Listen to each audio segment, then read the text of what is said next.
So hello દોસ્તો, તો આજે આપણે કરશું મધુબાલા બ્લાઉઝનું કટિંગ.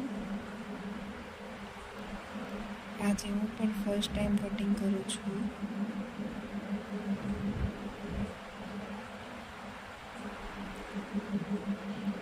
પહેલાં તો આપણે મેઇન ફેબ્રિક છે એને સરસ રીતે પાથરી લેવાનું છે નીચે, અને જે આપણું અસ્તર છે એને પણ આપણે ઉપર ગોઠવી લેવાનું.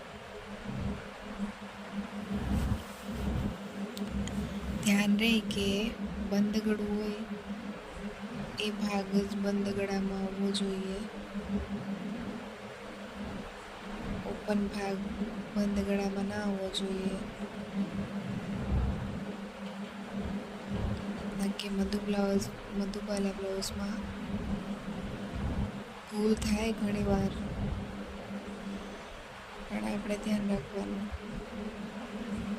તો મેં આવી રીતે પાથરી લીધા. બધા પાર્ટને મેં પાથરી લીધા છે ઉપર. આવી રીતે ગોઠવીને કટિંગ કરી લેવાનું. એકદમ એક ફૂલ કટિંગ નહીં કરવાનું. આપણે થોડું થોડું મેઇન ફેબ્રિકને થોડું સાઈડમાં દબાવવા માટે થોડું રાખવાનું, કેમ કે પછી જ્યારે આપણે જોઈન્ટ કરીએ ત્યારે કાપડ ઓછું પડતું હોય છે ઘણી વખત. તો આપણે થોડુંક સાઈડમાં વધારીને કટિંગ કરવાનું.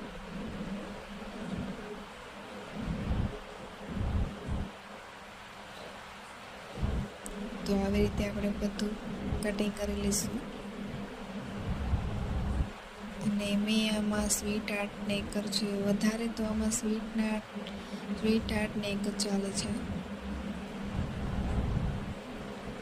અને મસાવા દોરીવાળું જે બ્લાઉઝ હોય છે એ પણ બહુ સરસ લાગે છે આમાં. તો તમે એ પણ બનાવી શકો છો આમાં.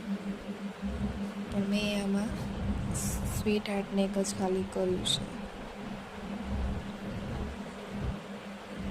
તો હવે આપણે બધા કટિંગ કરી લઈશું. બધા પાર્ટ કટિંગ કરી લેવાના આવી રીતે.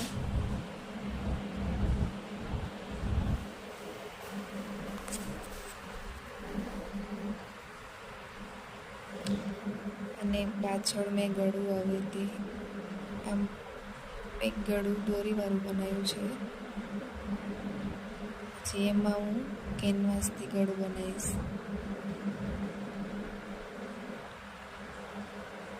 મારી ક્લાયન્ટ થોડી હેવી છે એટલા માટે, અને મેઇન ફેબ્રિકનું કાપડ પણ થોડું ઓછું હતું એટલા માટે મારે સ્લીવ્સમાં થોડું કટિંગ કરવું પડ્યું હતું.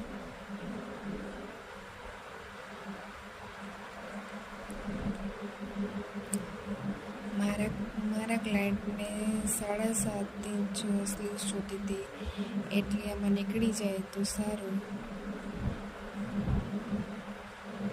લગભગ તો નીકળી જશે આમાંથી.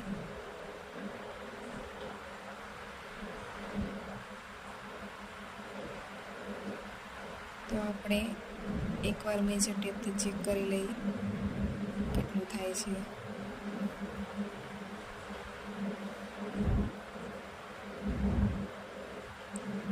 તો આવી રીતે 4 વખત ફોલ્ડ કરીને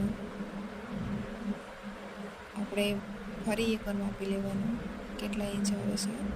તો મારે 7.5 ઇંચ આવી જતું હતું, એટલે કોઈ વાંધો નહોતો. હવે આપણે અસ્તરમાં સ્લીવ્સ કટિંગ કરી લઈ. તો અસ્તર આવી રીતે આપણે કોઈ પણ પેટેડ બ્લાઉઝ હોય તો એમાં તમારે 2 મીટર અસ્તર તો જોશે જ, કેમ કે ડબલ અસ્તર નાખવાનું હોય. પાતળું કાપડ હોય તો ડબલ અસ્તર, અને નકે 1 મીટરમાં પણ થઈ જાય. મારે તો લાંબી સ્લીવ્સ હતી અને પેડેડ બ્લાઉઝ હતું, એટલે 2 મીટર મારે અસ્તર જોઈતું હતું. તો આવી રીતે મેઇન ફેબ્રિક ઉપર રાખી અને અસ્તર કટિંગ કરી લેવાનું.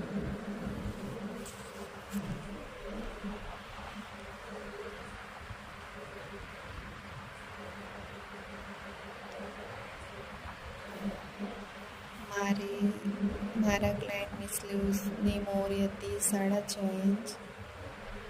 6.5 ઇંચની મોહરી આપણે લઈ લઈશું અને આવી રીતે માર્ક કરી લેવાનું. અને મેં 3.5 ઇંચનું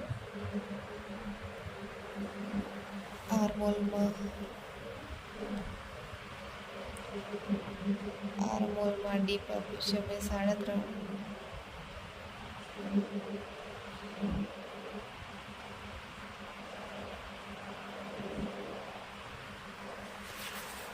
અને મોહરી મેં 5 ઇંચની લીધી છે અને 2 ઇંચ એક્સ્ટ્રા લેવાનું. કોઈ પણ સ્લીવ્સ હોય 2 ઇંચ એક્સ્ટ્રા લઈ લેવાનું, જેથી તમારે બાજુમાં સિલાઈ ખોલવું હોય ક્યારેક તો વાંધો ના આવે.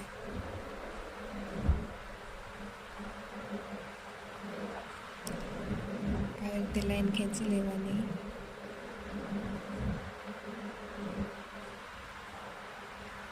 અને જો તમારે બ્લાઉઝનું ફિટિંગ એકદમ સીધી લાઈનમાં ન આવતું હોય તો મને કોમેન્ટ કરો, હું તમને એ પણ વિડીયો બનાવીને શેર કરીશ. આવી રીતે આપણે આર્મહોલ દોરી લઈશું.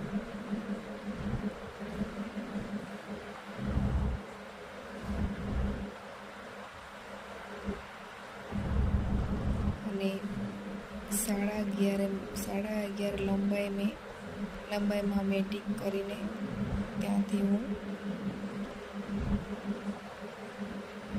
5 ઇંચનું લૂઝિંગ આપીશ, જેથી તમારે હાથ વાળવું હોય તો તમને તકલીફ ના પડે. ઘણા બધાને પ્રોબ્લેમ થતી હોય કે લાંબી બાહીમાં કોણીથી હાથ વાળવામાં તમને ખેંચાતું હોય, તો ત્યાં હાથ વાળી અને પછી મેજર ટેપથી માપ લઈ અને પછી તમારે અહીંયા નિશાન કરવાનું, જેથી તમને હાથ વાળો તો ખેંચાય નહીં. હું તો મોસ્ટ ઓફ બધા કસ્ટમરના લાંબી બાઈ આવે તો એવી રીતે જ લઉં છું. તો તમે પણ એવી રીતે લેજો, તો તમારે પણ ક્યારે કોણી વાળશો તો ખેંચાશે નહીં.